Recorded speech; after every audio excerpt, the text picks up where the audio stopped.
no coração da mãe, no coração da mãe, é onde eu quero estar, é onde eu quero estar, no coração da mãe, no coração da mãe, é onde eu quero estar, é onde eu quero estar.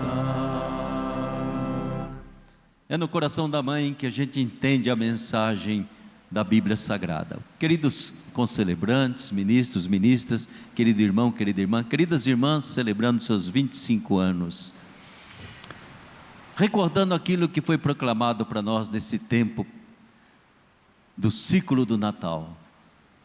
Primeiro, gente, a primeira leitura de uma carta de São João, a primeira carta dele, eu acho que São João foi aquele que, ele penetrou na essência do mistério de Jesus, e penetrando na essência do mistério de Jesus, ele penetrou na essência do nosso Deus. Deus é amor. Como é que é mesmo? Deus é amor. Será que nós compreendemos isso? Melhor, será que nós acreditamos nisso? A gente acredita muito que Deus é todo poderoso, está lá no alto no céu, a gente faz promessa, Ele manda graça, manda isso, aquilo. Acreditamos que Deus, a essência dele é ser amor, um amor infinito, eterno, imenso, incondicional, uma capacidade de compaixão, e é esse amor que fez brotar toda a criação. E São João, ele vai dizer assim: o verdadeiro cristão, o verdadeiro seguidor de Jesus, é aquele que também aposta que a salvação está no amor. E ele diz assim: quem ama, nasceu de Deus e conhece a Deus. Quem ama. Quem não ama, não sabe nada sobre Deus. Ainda que diga eu acredito em Deus, eu creio em Deus, mas se não ama, Deus ainda permanece um mistério absoluto, né? Isso ainda que a gente saiba toda a doutrina da igreja, receba todos os sacramentos, se não há amor, não há nada. Há um vazio imenso na nossa fé, na nossa esperança e na nossa vida.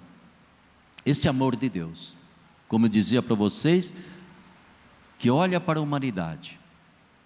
Às vezes eu fico pensando, ele poderia muito bem ter dado um jeito de criar um ser humano ou alguma criatura um pouco mais fiel a ele. Não, ele ama a nós seres humanos assim como somos. Ele amou as gerações passadas, ele vai amar as gerações futuras. Ninguém consegue tirar a capacidade de amar de Deus. Mais que um pai, mais que uma mãe, o gosto de Deus não é castigar ninguém, mandar alguém para o inferno, de modo algum. E aí vem o mistério da encarnação.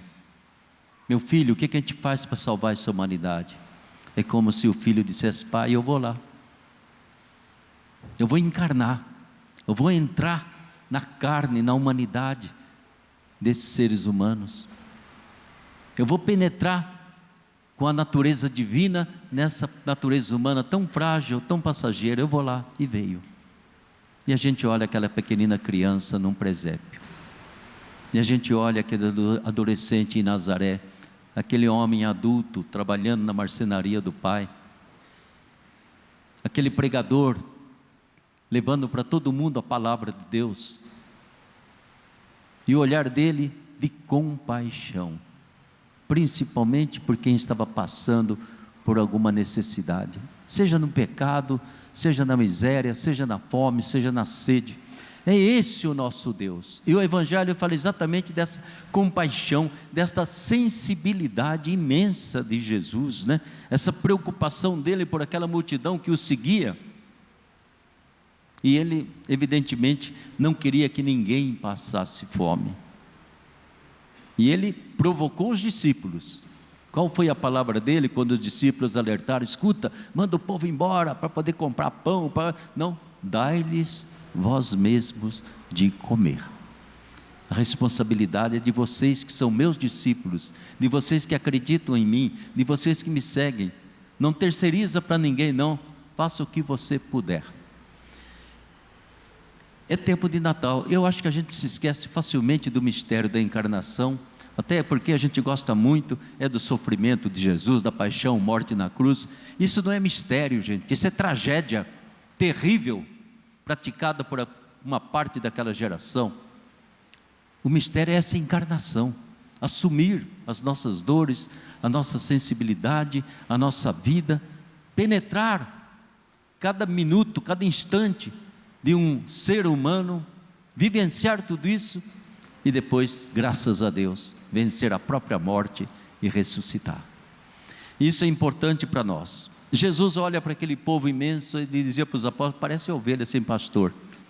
Eu não sei se ele olhando para nós, ele ia dizer que nós temos pastor, né?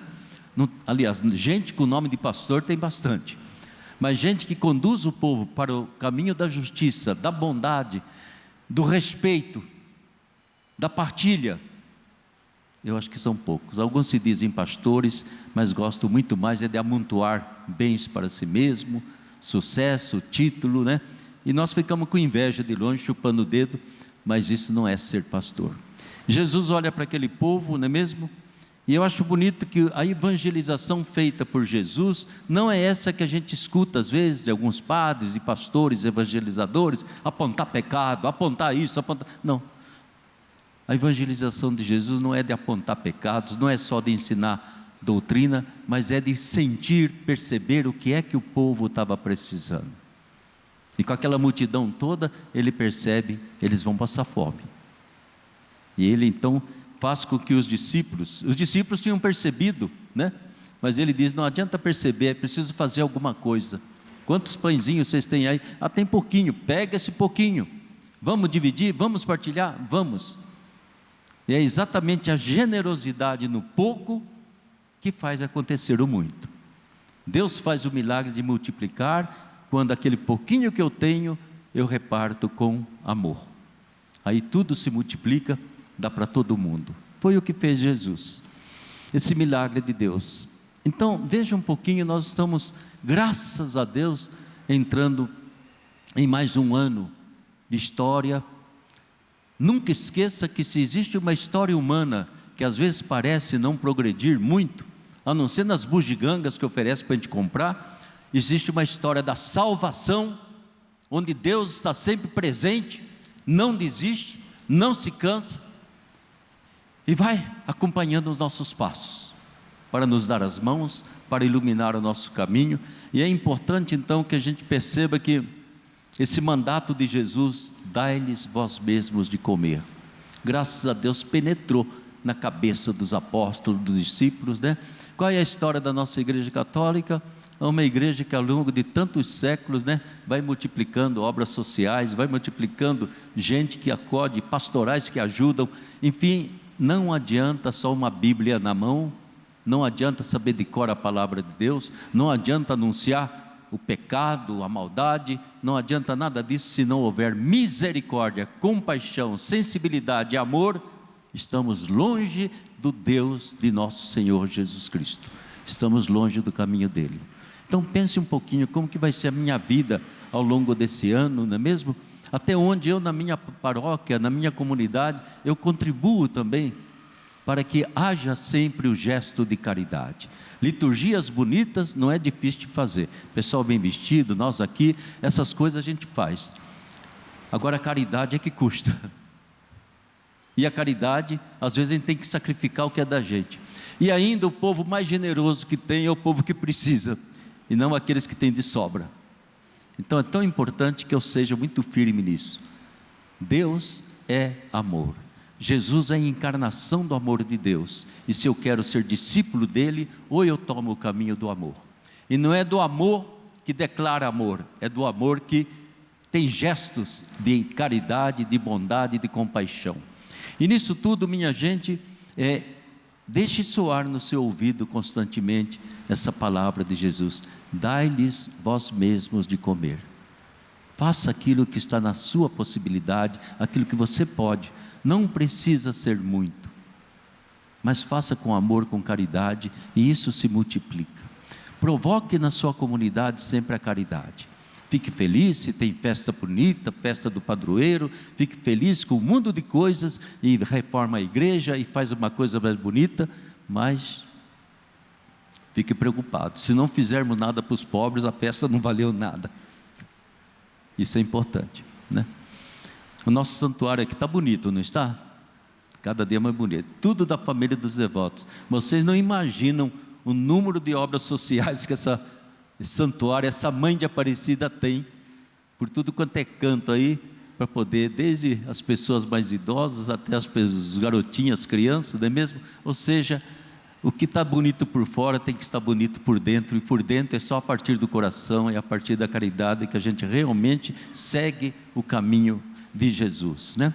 E nunca esqueça, né, gente, há muita fome verdadeiramente de pão material, mas existe também muita fome da palavra de Deus, muita fome, não é mesmo, do pão eucarístico, que tanta gente não se aproxima, principalmente muita fome de amor, de compreensão, de perdão. Tenta começar o ano numa atitude assim de muita abertura para todo mundo. Se eu pedisse para você, deixa aos pés de Nossa Senhora, se você ainda faz parte de algum grupo polarizado, que eu sou de esquerda, eu sou de direita, eu sou disso, eu sou daquilo, roga, manda para o inferno isso aí. Viva simplesmente como um ser humano que ama, que quer bem. Pode haver diferença? Pode e deve haver diferenças, mas nunca ódio, nunca separação, nunca maldade, nunca vontade de destruir quem não está de acordo comigo. Isso é estúpido, isso é diabólico, isso não é do discípulo de Jesus. Então eu vou deixar aos pés de Nossa Senhora tudo isso. Eu vou estar de coração aberto para entender, para escutar, né? Para não criar problema a não ser pela sua salvação. Aí sim, aí você briga para se salvar, e a gente só se salva pelo caminho do amor. Deus é amor, e eu quero seguir esse caminho do amor. Não se esqueça, querido irmão, querida irmã, que aquela mulher que está lá se chamava Maria de Nazaré, era mãe de Jesus. Naquele tempo não tinha muita padaria, né? Tem que fazer o pão em casa, e ela fazia todo dia. Eu acho que ela mesma dava para o pequenino Jesus, não é mesmo? O pãozinho que ele ia dar para as outras pessoas, distribuir para os pobres. Imagine tudo isso na casinha de Nazaré, e tenta pedir a Nossa Senhora, dê um pouquinho para a gente dessa sensibilidade que a senhora tinha, São José tinha, o menino Jesus fazia. E a graça que eu peço é que para mim, para você, para todos nós, essa ordem de Jesus fique gravada na nossa consciência: dai-lhes vós mesmos de comer. Louvado seja nosso Senhor Jesus Cristo. Salve Maria.